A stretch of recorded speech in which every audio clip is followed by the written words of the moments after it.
ফণিদা, ব্যাপারটা আর তোমার বাড়ির চার দেওয়ালের মধ্যে আটকে নেই। তোমার বৌমা সেটা থাকতে দেয়নি। এর আগে ছেলেদের স্কুলে গিয়ে ছেলে সেজে কি কীর্তিটাই না করেছিল, আমাদের মধ্যে ঝামেলা বেঁধে গেছিল। তুমি ঝামেলা করে বৌমাকে নিয়ে এসেছিলে, আমরা সবাই সে সময় চুপ করেছিলাম। কিন্তু আজ বৌমা যেটা করলো সেটা ক্ষমার অযোগ্য। কি মা, বৌমা বাড়ি থেকে বেরিয়েছিল বলে আমরা তারে দু চার কথা কয়েছিলাম, সেজন্য তুমি আমাদের দমকে থামিয়ে দিয়েছিলে।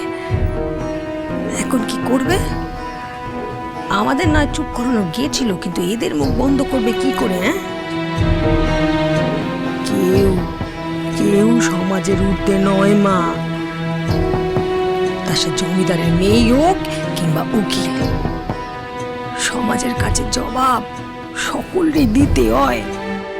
আচ্ছা, আজকে বৌমা এত বড় একটা বিপদের হাত থেকে আমাদের বাঁচালো, আর তোমরা তোমরা প্রতিবেশী হয়ে এই কথা বলছো? হ্যাঁ বলছি ফণিদা, কারণ সমাজের ভার আর ভারসাম্য আমাদের কাঁধেই রয়েছে। জমিদার বাড়ির মেয়েকে তুমি বাড়ির বউ করে এনেছো, তারপর থেকে এই মেয়ে একের পর এক কীর্তি করে যাচ্ছে। আমরা আমাদের বউদের কাছে শুনেছি সে মেম সেজে সকলের সাথে দেখা করতে এসেছিল, ইঞ্জিরিতে গানও গেয়েছিল। আমরা কিচ্ছুটি বলিনি, কিন্তু এই মেয়ে দিনের পর দিন অন্যায় করে যাবে, আমরা তা সহ্য করব না। তোমরা এই মেয়েকে বাড়ির বউ করে এনে থেকে মাথায় করে রেখেছো, কিন্তু আমরা যদি তোমাদের মতো আবেগে পড়ে অন্ধ হয়ে যাই তাহলে সমাজটা যে গোল্লায় যাবে। দেখো শম্ভু, জনার্দন, আমার কাছে আমার পরিবার আর আর আমার সন্তানের জীবন, এই দুটো তোমাদের সমাজের নিয়ম আর নীতির থেকে অনেক আগে। আর সমাজের সমাজের ভারসাম্যের কথা বলছো? বৌমা আজকে মানিকের জীবন বাঁচিয়ে এই পরিবারের ভারসাম্য রক্ষা করেছে।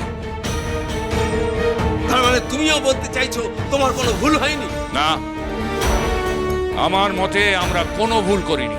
কিন্তু সমাজ তো তা মনে করে না। ওই মেয়ে ভুল করেছে, ওই মেয়েকে শাস্তি পেতেই হবে।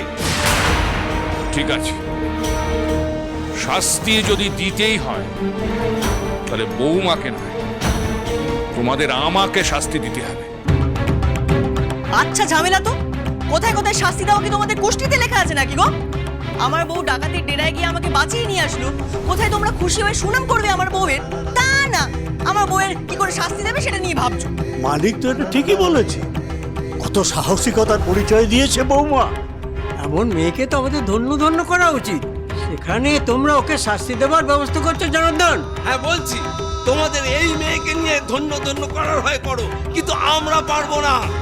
এই মেয়ে যদি শাস্তি না পায় তবে এই মেয়ের দেখা দেখি প্রায় সব মেয়েরা ফণিদার বৌমার মতো রাস্তায় ধিঙ্গিপানা করতে বেরোবে। তখন আপনারা আটকাতে পারবেন তো? কেন বাড়ির মেয়ে বউরা বাইরে বেরোলে আপনারা আটকাবেন কেন? তোমার মতন মেয়ের সঙ্গে আমরা কোনো মুখ লাগতে চাই না। ফণিদা, তবে শুনবে না তো আমাদের কথা? শোনার মতো হলে আমি নিশ্চয়ই শুনতাম শম্ভু।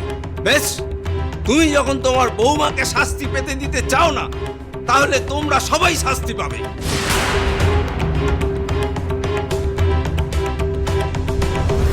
এখন এই মেয়ের জন্যে আমাদের কি শাস্তি পেতে হবে কে জানে। ঠিক আছে, তাহলে বলো বলো যে তোমাদের সমাজ ঠিক করেছে, মানে কি শাস্তি দেবে আমাদের? এই সমাজ তোমাদেরকে এক ঘরে করলো ফণিদা।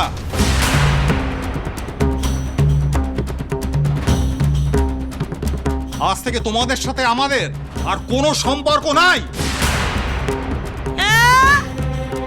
এখন এই মেয়ের জন্য সমাজ থেকে আমাদের আলাদা করে দিল।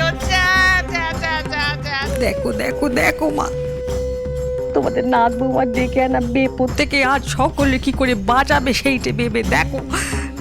সমাজ যে আমাদের এক ঘরে করলো। তোমরা তো ভবানী ডাকাতের চেয়েও কম খারাপ নয় গো। আমার বউ আমাকে বাঁচিয়ে নিয়ে আসলো বলে তোমরা আমাদের সবাইকে শাস্তি দিচ্ছ। শাস্তি তোরা তোর বউয়ের জন্য পাচ্ছিস মানকে। কেন? বউ আমাকে বাঁচাতে গেছে, এতে বউয়ের কি ভুল? কে বলেছিল ওকে যেতে? সবাই তো বারণ করেছিল, তবু কেন জেদ করে গেল ওই মেয়ে? তবে কি করতো আমার বউ? কেন সে সবুর করতে পারলো না একটু? আমার তো খবর পেয়ে যাচ্ছিল তোকে উদ্ধার করতে। তোর বউকে বাড়ির আগল ভেঙে কে যেতে বলেছিল ওই ডাকাতের ডেরায়? আরে তোমাদের অপেক্ষায় থাকলে আজকে আমি আর বেঁচে ফিরে আসতে পারতাম না জনা কাকা। আপনারা আমার গুরুজন, আপনারা আমাদের সাহায্য করতে এসেছেন বলে অনেক ধন্যবাদ।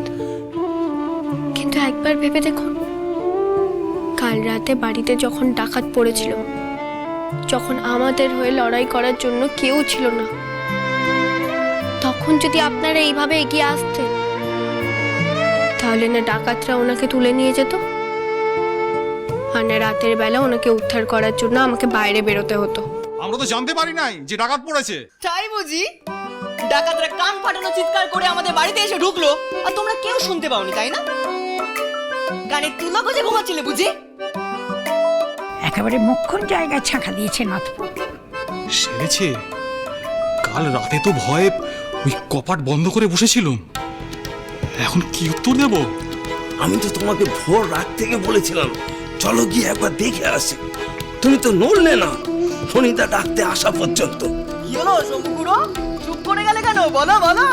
মাঝরাতে লোকে ঘুমাবে না তো কি করবে? পাহারা দেবে? কার বাড়িতে ডাকাত পড়লে, কাকে সাপে কাটলে, এইসব দেখার জন্য? তোমরা সমাজ সমাজ করে সেই থেকে আমার বউকে দুষছো। তা কালকে কোথায় ছিল গো তোমাদের সমাজ? ঘুমোচ্ছিল বুঝি? যে সমাজ মানুষের বিপদে আপদে পাশে থাকে না, সে সমাজ সমাজ নাকি? শোনো, আমার বউ যদি ওখানে ঠিক সময় না পৌঁছাতো, তবে আমাকে ডাকাতের ডেরা থেকে ফিরিয়ে আনার জন্য জড়ো হতে না তোমরা। জড়ো হতে আমার কাটা মুন্ডুটাকে শ্মশানে নিয়ে যাওয়ার জন্য।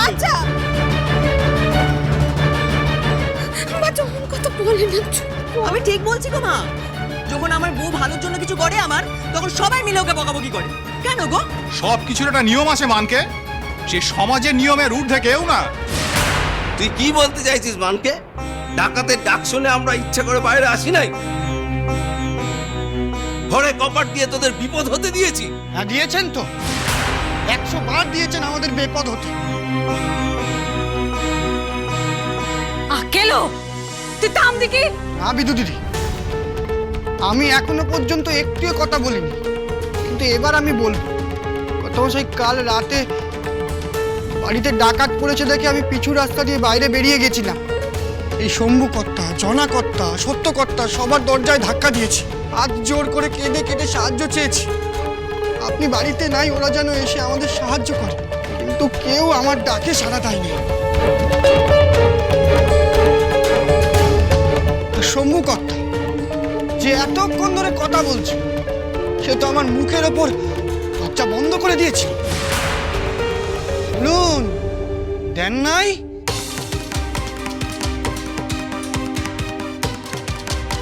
কাল যদি আপনারা আসতেন, তাহলে বউ দিদিমণিকেও বাড়ির বাইরে যেতে হতো না, আর দাদাবাবুকেও হাতে ধরে নিয়ে যেত না। পালিয়ে চলো শম্ভু, না হলে তোমাদের এতক্ষণের হম্বি তম্বি সব মাঠে মারা যাবে। যে মেয়ে ডাকাতের ডেরা থেকে তার স্বামীকে ফিরিয়ে এনেছে, সেই মেয়ে তোমাদের মুখে কালি মাখাতে বেশিক্ষণ সময় লাগবে না।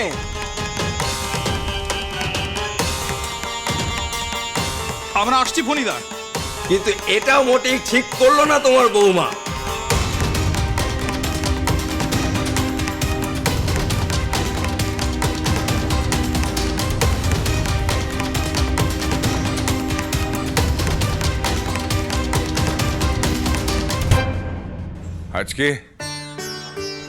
আজকে তুমি শুধু মানিকের জীবন নয় বৌমা, আমাদের এই বাড়িকে এক ঘরে হওয়া থেকে বাঁচালে।